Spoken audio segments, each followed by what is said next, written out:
Hello नमस्कार दोस्तों, Dilip sir education में आप सभी का स्वागत है। आज की इस वीडियो सेशन में हम लोग प्रकाश परावर्तन तथा अपवर्तन चैप्टर के सारे जितने भी इंपॉर्टेंट प्रश्न हैं, सब्जेक्टिव प्रश्न को कंप्लीट करने वाले हैं और यहां से आपके बोर्ड एग्जाम में डायरेक्ट प्रश्न देखने को मिलते ही है। तो आइए एक एक प्रश्न को देखते हैं और आज जो है पूरा कंप्लीट कर देंगे आज की इस वीडियो में। देखिएगा, सबसे पहला सवाल आता है अपने पास कि प्रकाश किरण किसे कहते हैं। प्रकाश किरण, तो इससे पहले आप जानिए कि प्रकाश क्या होता है। यहाँ पे जो प्रकाश लिखा है ना, प्रकाश क्या होता है, अर्थात सबसे पहले हम लाइट के बारे में समझने वाले हैं कि लाइट क्या होता है। तो लाइट क्या होता है? लाइट ऊर्जा का एक रूप है जिसकी सहायता से हम किसी भी वस्तु को देख सकते हैं। एक्चुअल में प्रकाश स्रोत से जब प्रकाश निकलती है तो सबसे पहले वो किसी वस्तु ऑब्जेक्ट से जाकर के टकराती है और वहां से टकरा करके मनुष्य की आंख की रेटिना तक पहुंचती है। तब जाकर के यहां से प्रकाश चला और ये टकरा कर इसकी आंख तक गया, तब जाकर के ये पार्टिकल हमको दिखाई देगा कि यहाँ पे कुछ रखा गया है। तो लाइट क्या होती है? प्रकाश ऊर्जा का एक रूप है जिसकी सहायता से हम किसी वस्तु को देख सकते हैं। अब आइए समझते हैं कि प्रकाश की जो किरण होती है, किरण क्या होती है। तो यहां लिखा है दीप्त वस्तु से प्रकाश निकलकर जिस रेखा पर गमन करता है उसी रेखा को प्रकाश की किरण कहते हैं। मतलब आप सीधा याद रखिए कि सीधी रेखा में चलने वाली प्रकाश को सीधी रेखा में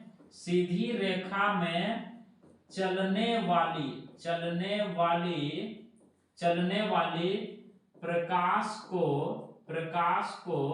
प्रकाश का किरण कहा जाता है।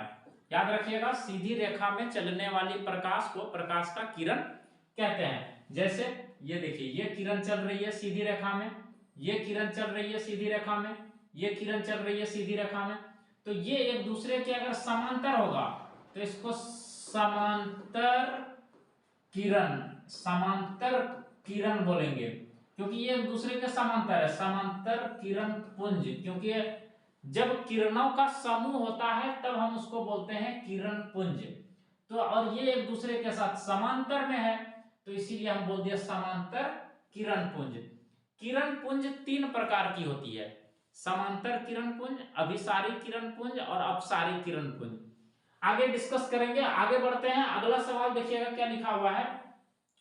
प्रकाश का परावर्तन किसे कहते हैं एवं इसके नियम। यहां से ये क्वेश्चन पूछा जाता है। तो प्रकाश का परावर्तन क्या होता है? किसी प्रकाश स्रोत से आती प्रकाश की किरणें चिकनी या चमकीले सतह से टकराकर वापस उसी माध्यम में लौटने की घटना को हम कहते हैं प्रकाश का परावर्तन। स्टेटमेंट से आप यहां से भी लिख सकते हैं, किसी चिकने या चमकीले सतह से प्रकाश की किरणें के टकराकर वापस लौटने की घटना को प्रकाश का परावर्तन कहते हैं। तो आप स्टेटमेंट यहां से भी यूज कर सकते हैं। अब इसके नियम के बारे में देखते हैं। प्रकाश के परावर्तन के मुख्यतः दो नियम होते हैं। प्रकाश के जो परावर्तन है उसके कितने नियम होते हैं बच्चों? तो उसके दो नियम होते हैं। याद रखिएगा, आपसे ऑब्जेक्टिव में पूछा जाता है कि प्रकाश के परावर्तन के कितने नियम होते हैं। तो उसके दो नियम होते हैं, ध्यान रखिएगा। पहला नियम क्या बोलता है? आपतित किरण परावर्तित किरण तथा आपतन बिंदु पर डाला गया अभिलंब तीनों एक ही तल में होते हैं। कहां पे होते हैं? एक ही तल में होते हैं। हम इधर छोटा सा फिगर ड्रॉ करना चाहेंगे आपके सामने में। इस प्रकार से प्रकाश का परावर्तन का नियम सिद्ध होता है, इस प्रकार से। तो यहां देखिए, ये वाला जो किरण आपको दिखाई दे रहा है, इस किरण को कहते हैं इंसिडेंट रे, आपतित किरण। इसको हम लोग कहते हैं आपतित किरण बोला जाता है। और ये जो किरण यहाँ चिकनी सतह से, ये एक चिकना सतह है, इस सतह से टकरा कर जो किरण वापस निकला उसको बोलता है, हम लोग बोलते हैं परावर्तित किरण। कौन सा किरण बोलते हैं? परावर्तित किरण बोलते हैं। और ये बीचों बीच डाला गया अभिलंब है। ये क्या है बच्चों? अभिलंब है। तो तीनों कहां पे है? एक ही तल में है ना, एक ही बिंदु पर है ना। और यही है होता है आपतन बिंदु। ये कौन सा बिंदु होता है? आपतन बिंदु इसको बोला जाता है। तो तीनों कहां पे होती है? एक ही तल में होती है। तो पहला नियम क्या बोलता है कि आपतित किरण, परावर्तित किरण तथा आपतन बिंदु पर डाला गया जो अभिलंब होता है वो तीनों के तीनों, एक ये और ये अभिलंब जो डाला गया है, तीनों कहां होता है? तो एक ही तल में होती है। पहला नियम होता है। उसके बाद दूसरा नियम क्या बोलता है? यहां पे अभिलंब और आपतित किरण के बीच बने कोण एंगल आई, और यहां पे अभिलंब और परावर्तित किरण के बीच बने कोण एंगल आर, ये दोनों एंगल सदैव बराबर होते हैं। अर्थात सेकंड नियम क्या होता है? आपतन कोण परावर्तन कोण के सदैव क्या होते हैं? बराबर होते हैं। कहने का मतलब यह है कि अगर ये एंगल आपका 30 डिग्री है तो ये एंगल भी आपका कितना डिग्री होगा? 30 डिग्री होगा। अगर एंगल आई आपका 45 डिग्री है, अगर आपसे ऑब्जेक्टिव में पूछ लिया जाए बाबू बताओ कि एंगल आर कितना डिग्री होगा, ये अगर एंगल आई दिया हुआ है 45 डिग्री, तो एंगल आर कितना डिग्री होगा? तो ये भी आपका 45 डिग्री हो जाएगा। या नहीं तो आपसे हिंदी में भी इस प्रकार से पूछ लिए जाते हैं कि बाबू बताओ कि यदि आपतन कोण आपके पास दिया है, आपतन कोण आपका दिया हुआ है 45 डिग्री, तो परावर्तन कोण का मान कितना हो जाएगा? तो गुरुजी ये भी 45 डिग्री ही हो जाएगा। होप आप समझ गए ये नियम को। और अगर आप ये फिगर बना देते हैं तो आपका एकदम बिल्कुल भी सही हो जाएगा, कोई नहीं काट सकता है उसको। बढ़ते हैं अगले सवाल की तरफ। अगला जो सवाल है लिखा है प्रकाश का विवर्तन क्या है? तो देखिएगा विवर्तन क्या होता है प्रकाश का। यदि प्रकाश के पथ में रखी अपारदर्शी वस्तु अत्यंत छोटी हो तो प्रकाश सरल रेखा में चलने के बजाय इसके किनारे पर मुड़ने की प्रवृत्ति दर्शाती है। कहने का तात्पर्य यह है कि कोई अपारदर्शी वस्तु अत्यंत छोटी होती है। कोई भी अपारदर्शी वस्तु मतलब जैसे आप ईटा ले लिए, कोई भी अपारदर्शी वस्तु होना चाहिए जिससे प्रकाश इस पार से उस पार ना जा सके। तो जब भी कोई अपारदर्शी वस्तु अत्यंत छोटी होती है तो प्रकाश सरल रेखा में चलने के बजाय, आपको पता है कि प्रकाश का ये गुण होता है, प्रकाश का प्रॉपर्टीज होता है, वो प्रकाश किस रेखा में चलती है? तो सीधी रेखा में चलती है। और ये ऑब्जेक्टिव क्वेश्चन में भी पूछा जाता है आपसे कि प्रकाश किस रेखा में गमन करती है? तो आंसर हो जाएगा सीधी रेखा में गमन करती है।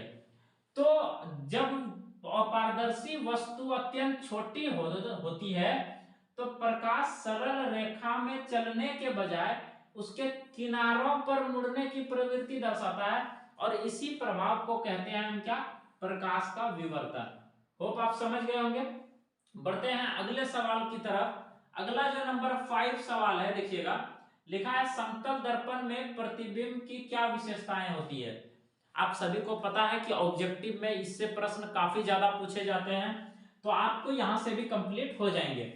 देखिए जैसे बात किया समतल दर्पण में, तो समतल दर्पण में जो प्रतिबिंब जहां पे जितना आगे बनती है, मतलब एक एक पॉइंट करके डिस्कस करते हैं, आपको पूरा समझ में आ जाएगा। सबसे पहला पॉइंट कि प्रतिबिंब सदैव आभासी तथा सीधा होता है। मतलब समतल दर्पण में बना जो प्रतिबिंब होता है वो कैसा होता है? तो सीधा होता है।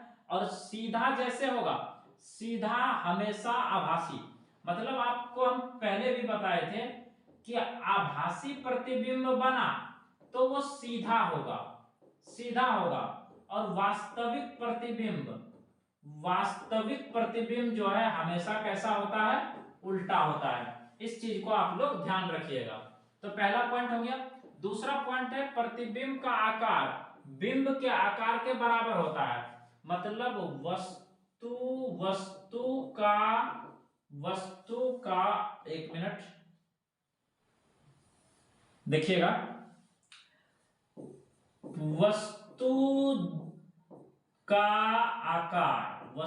का आकार और ये बराबर होता है किसका? प्रतिबिंब के आकार से। प्रतिबिंब के आकार ये दोनों आपस में क्या होते हैं? बराबर होते हैं। अगर वस्तु इस साइज का है तो इसका बनने वाला प्रतिबिंब भी इसी साइज का होगा। ठीक है, ये हो गया दूसरा पॉइंट, याद रखिएगा। तीसरा पॉइंट में क्या लिखा हुआ है, प्रतिबिंब दर्पण के पीछे जितनी दूरी पर बनता है उतनी ही दूरी पर दर्पण के सामने में बिंब रखा होता है। मतलब ये रहा मिरर, ये मिरर है, वस्तु को हम जितना आगे रखेंगे, जितना सेंटीमीटर आगे रखेंगे, उस पीछे में प्रतिबिंब भी उतना सेंटीमीटर पे ही बनेगा। मतलब वस्तु की दूरी, कहने का मतलब यह है, तीसरा नंबर जो यहाँ पे पॉइंट है, तीसरा नंबर पॉइंट, तीसरा नंबर पॉइंट का कहने का मतलब यह है कि गुरुजी वस्तु की दूरी बराबर होती है प्रतिबिंब दूरी से। प्रतिबिंब दूरी, ये दोनों आपस में सदैव क्या होते हैं, बराबर होते हैं। वस्तु की दूरी और प्रतिबिंब की दूरी सदैव बराबर होती है। अंतिम देखिए चौथा पॉइंट में क्या लिखा हुआ है, प्रतिबिंब पार्श्व परिवर्तन होता है, मतलब परिवर्तित होता है। अब पार्श्व का मतलब उल्टा नहीं होता है, यहाँ पे पार्श्व का मतलब आप लोग देखिएगा, आप कभी आभास किया है शीशा में, अगर आप फिगर देखते हैं तो हाथ को इधर टच कीजिएगा, मतलब छूने के लिए चाहिएगा इस तरफ तो जाएगा इस तरफ, तो उसको बोलता है पार्श्व प्रतिबिंब बनता है। होप आप समझ गए होंगे। बढ़ते हैं अगले सवाल की तरफ। अगला सवाल देखिएगा, अगला सवाल देखिएगा, ये क्वेश्चन आप लोगों से पूछा जाता है। यहाँ पे देखिएगा लिखा है वास्तविक एवं आभासी प्रतिबिंब में अंतर। दो तरह का प्रतिबिंब होता है, एक को बोलता है रियल इमेज, एक वर्चुअल इमेज। रियल इमेज मतलब रियल माना वास्तविक, रियल इमेज और आभासी प्रतिबिंब। ठीक है, दो तरह का इमेज बनता है। अब दोनों में अंतर पूछा जा रहा है। तो वास्तविक प्रतिबिंब क्या होता है, वास्तविक प्रतिबिंब किसी बिंदु स्रोत से निकलकर निकली हुई किरण पुंज परावर्तन या अपवर्तन के बाद जिस बिंदु पर मिलती है उसे वास्तविक प्रतिबिंब कहते हैं। वास्तविक प्रतिबिंब में क्या होता है, वास्तव में मिलती है। तो देखिए वास्तविक प्रतिबिंब क्या होता है, वास्तव में मिलती है। और आभासी जो प्रतिबिंब होती है, आभासी प्रतिबिंब क्या होता है, किसी बिंदु स्रोत से निकली हुई किरण पुंज परावर्तन या अपवर्तन के बाद जिस बिंदु से अपसरित होती हुई प्रतीत होती है। यहां पे जिस बिंदु पर मिलती है या मिलती हुई प्रतीत होती है उसे हम कहते हैं आभासी प्रतिबिंब। ठीक है, होप आप ये दोनों को ध्यान में रखेंगे। इसका सेकंड नंबर पॉइंट में इसे पर्दे पर उतारा जा सकता है, मतलब वास्तविक प्रतिबिंब को जो है पर्दे पर प्राप्त किया जा सकता है और जो आभासी प्रतिबिंब होती है इसको पर्दे पर प्राप्त नहीं किया जा सकता है। उसके बाद अगला पॉइंट आता है हमारे पास, यह हमेशा उल्टा होता है। इससे पहले भी क्वेश्चन में हम आप लोगों को बताए कि वास्तविक प्रतिबिंब हमेशा कैसा होता है, उल्टा होता है, और आभासी प्रतिबिंब हमेशा कैसा होता है, तो सीधा प्रतिबिंब ये बनाता है। बढ़ते हैं अगले सवाल की तरफ, गोली दर्पण किसे कहते हैं।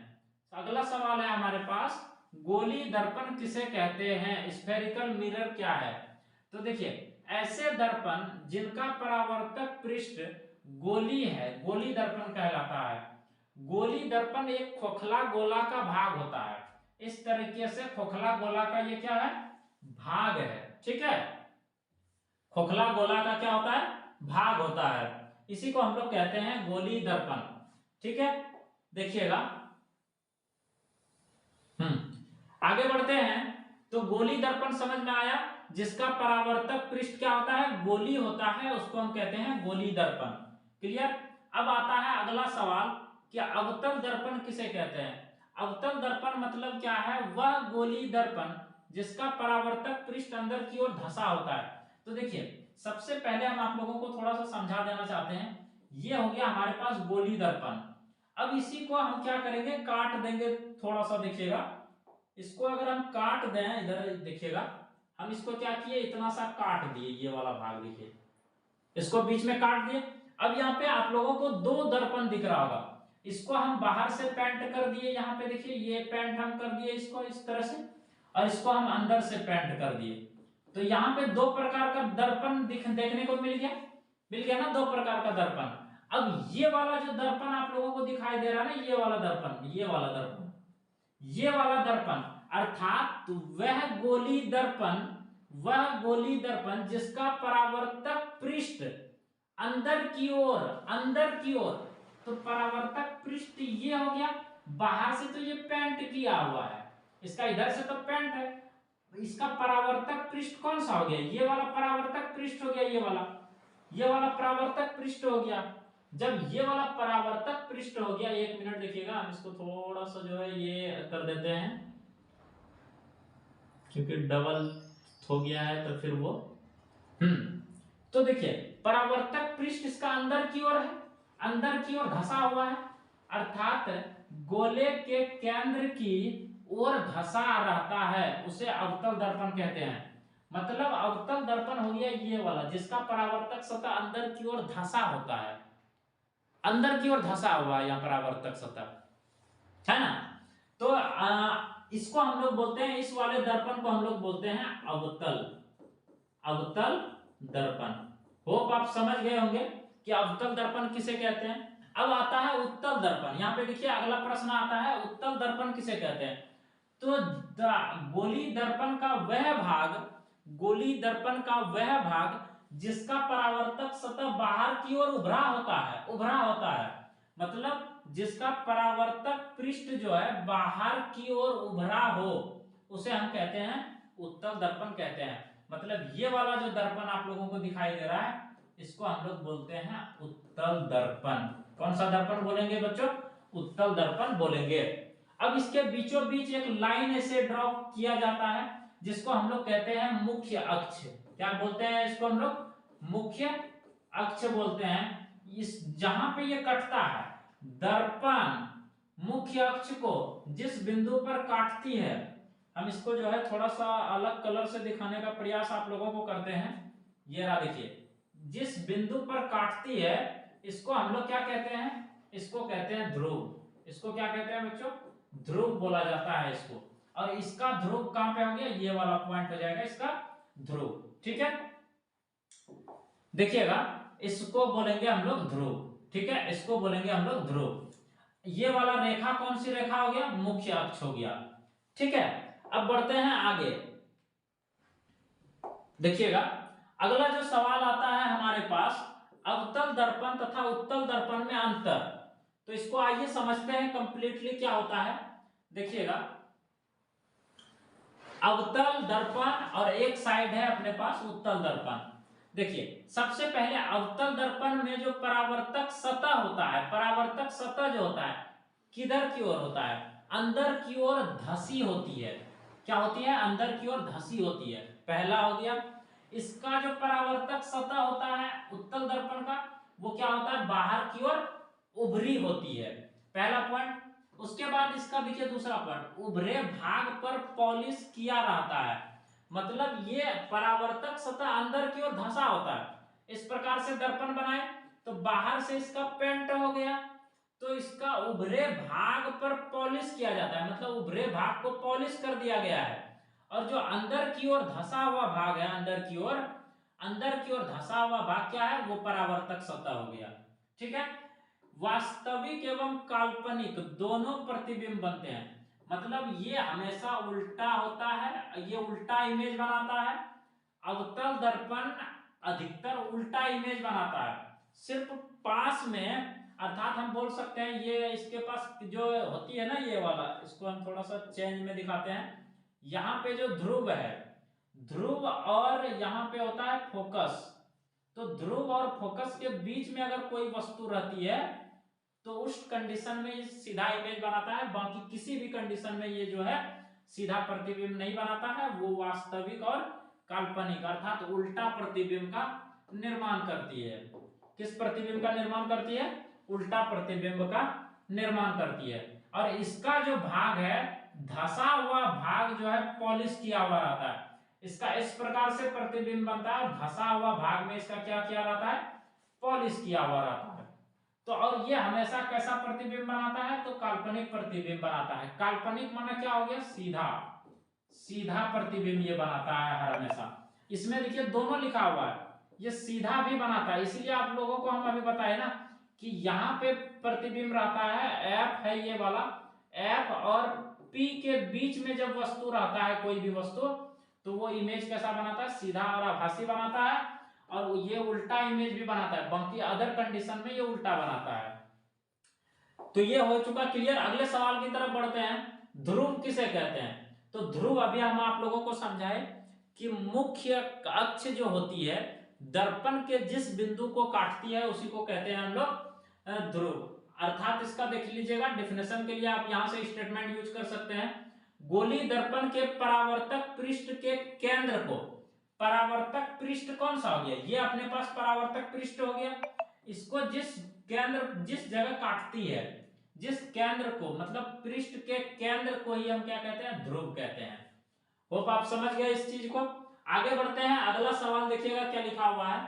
अगला सवाल है अपने पास 14 नंबर। 14 नंबर है, मुख्य अक्ष किसे कहते हैं। मतलब ये वाला अभी प्रिंसिपल एक्सिस बनाए ना, इस प्रकार से ये मिरर है, दर्पण है, तो ये वाली रेखाएं, इसी को कहते हैं हम लोग कौन सा अक्ष, मुख्य अक्ष कहते हैं। इसका स्टेटमेंट आप यहां से यूज कर लीजिए, ध्रुव तथा वक्रता केंद्र से होकर जाने वाली काल्पनिक रेखाएं मुख्य अक्ष कहलाती है। ये छोटा छोटा है, आप लोग इसको देख लीजिएगा। वक्रता केंद्र और वक्रता त्रिज्या किसे कहते हैं, तो ये भी आप यहां से थोड़ा हिंट ले लीजिएगा। ध्रुव और वक्रता केंद्र के बीच की दूरी को हम वक्रता त्रिज्या कहते हैं। तो ये सारा आप लोग देख लीजिएगा। उसके बाद अवतल दर्पण में मुख्य फोकस की परिभाषा दें, इसको भी देख लीजिएगा कि मुख्य फोकस की परिभाषा पूछा जा रहा है। तो मुख्य अक्ष के समांतर चलने वाली प्रकाश की किरणें परावर्तन के बाद जिस बिंदु पर मिलती है, कहने का मतलब ये है कि यहाँ पे कोई एक दर्पण है, इस प्रकार से ये दर्पण है और ये अपने पास मुख्य अक्ष है, मुख्य अक्ष है, यहाँ पे है अपने पास P, ये हो गया अपने पास P, यहाँ पे हो गया अपने पास F, यहाँ पे हो गया अपने पास C। तो इसके देखिए, इसके क्या होता है, समांतर, इसके समांतर ये चलने वाली रेखा ये टकराई और ये F से होकर गुजर गई। ये किससे होकर गुजर गई, F से होकर गुजर गई, ठीक है। तो ये रहा, देखिए ये F से होकर गुजर गई, ठीक है। तो यही बोल रहा है यहाँ पे कि मुख्य अक्ष के समांतर, तो ये रहा मुख्य अक्ष और इसके समांतर चलने वाली जो प्रकाश की किरणें है परावर्तन के बाद, तो ये सतह है, इससे परावर्तित होने के बाद जिस बिंदु पर मिलती है या मिलती हुई प्रतीत होती है उसी को हम कहते हैं मुख्य अक्ष। मुख्य अक्ष, उस बिंदु को मुख्य फोकस कहते हैं, मुख्य फोकस, यही तो हो गया अपने पास मुख्य फोकस, जिस बिंदु पर मिलती है। तो यहाँ पे एक्चुअल में मिला ये, तो इसी बिंदु को कह दिया मुख्य फोकस। देख लीजिएगा। अब यह आता है इंपॉर्टेंट क्वेश्चन, यहाँ पे ये मोस्ट इंपॉर्टेंट है आपके एग्जाम के लिए, यहां से प्रश्न एक पक्का आता ही है। पूछा है अवतल दर्पण का उपयोग लिखिए। तो अवतल दर्पण का उपयोग हम कहां कहां करते हैं, अवतल दर्पण का उपयोग हम सोलर कुकर में करते हैं, मोटर चालक के हेडलाइट में करते हैं, काफी सारे बच्चे कमेंट करते हैं साइड मिरर के रूप में। तो साइड मिरर के रूप में हम लोग उत्तल दर्पण का उपयोग करते हैं। कौन सा दर्पण, उत्तल दर्पण का उपयोग करते हैं। सौर भट्ठी में हम लोग अवतल दर्पण का उपयोग करते हैं, ध्यान रखिएगा। सौर भट्ठी में भी हम लोग किसका उपयोग करते हैं, अवतल दर्पण का उपयोग करते हैं। सोलर कुकर में भी अवतल दर्पण, मोटर चालक के हेडलाइट में भी अवतल दर्पण का उपयोग किया जाता है। बढ़ते हैं 18 नंबर सवाल की तरफ। 18 नंबर में लिखा है उत्तल दर्पण का उपयोग लिखा है। तो उत्तल दर्पण का उपयोग हम लोग कहां करते हैं, तो मोटर चालक के साइड मिरर के रूप में करते हैं। अभी आप लोगों को लिखा है कि गाड़ी के जो साइड में रहता है, साइड मिरर के रूप में हम लोग किसका उपयोग करते हैं, तो साइड मिरर के रूप में हम लोग जो है उत्तल दर्पण का उपयोग करते हैं।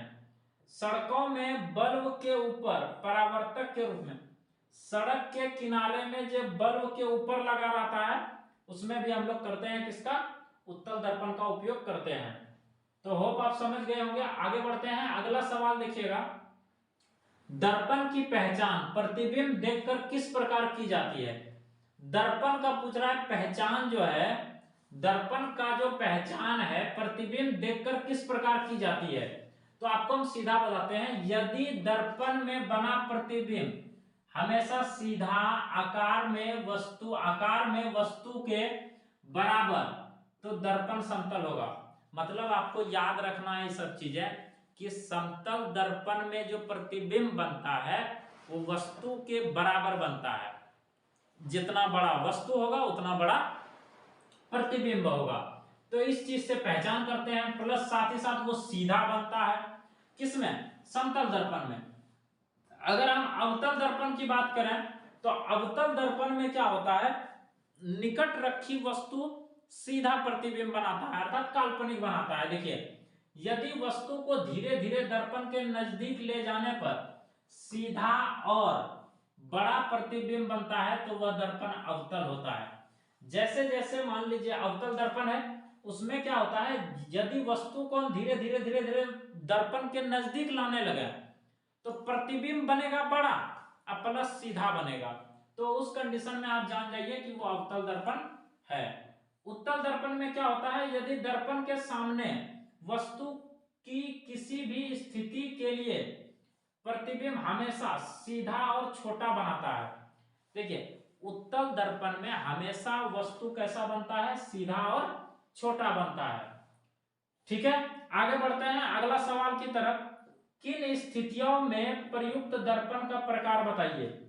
देखिए, किसी कार का अग्रदीप हेडलाइट में, देखिएगा एक एक करके हम लोग देखते हैं इस चीज को। यहां पे देखिए क्या लिखा हुआ है, निम्न स्थितियों में प्रयुक्त दर्पण का प्रकार बताइए। मतलब दर्पण का यह प्रकार पूछा जा रहा है, बताइए। जैसे लिखा है किसी कार का अग्रदीप, मतलब हेडलाइट में किसका उपयोग करते हैं हम लोग, अवतल का करेंगे। इसमें हम किसका करेंगे, अवतल का करेंगे। किसी वाहन का पार्श्व पथ से दृश्य के रूप में किसका करेंगे हम लोग, उत्तल दर्पण का करेंगे। उत्तल दर्पण हो गया। सौर भट्ठी में हम लोग किसका करते हैं, तो अवतल दर्पण का प्रयोग करते हैं। ठीक है, तो एक एक करके यहाँ पे दिया हुआ भी है। अभी हम बताए ये हेडलाइट में अवतल दर्पण का, तो इसका आंसर में यहाँ पे पहला नंबर में दिया हुआ है अवतल दर्पण। अब क्यों, तो इसके बारे में यहाँ पे सारी चीजें दी गई है। ठीक है, आप इसका स्क्रीनशॉट ले लीजिएगा और ये पूरा का पूरा देख लीजिएगा। ठीक है, तो आज जो है आज की इस वीडियो सेशन में क्वेश्चन नंबर 20 तक हम रहने देते हैं। इसका पार्ट 2 में जो है हम लोग क्या करने वाले हैं, इसका जो है पार्ट 2 आएगा और पार्ट 2 में हम लोग 21 नंबर प्रश्न से आगे सॉल्व करने वाले हैं। होप ये वीडियो आप लोगों को कैसा लगा, कमेंट सेक्शन में राय जरूर दीजिएगा और हमें मोटिवेशन के लिए एक लाइक जरूर कर दीजिएगा, चैनल को सब्सक्राइब जरूर कर लीजिएगा। मिलते हैं अगली कक्षा में, तब तक के लिए bye, take care, love you all.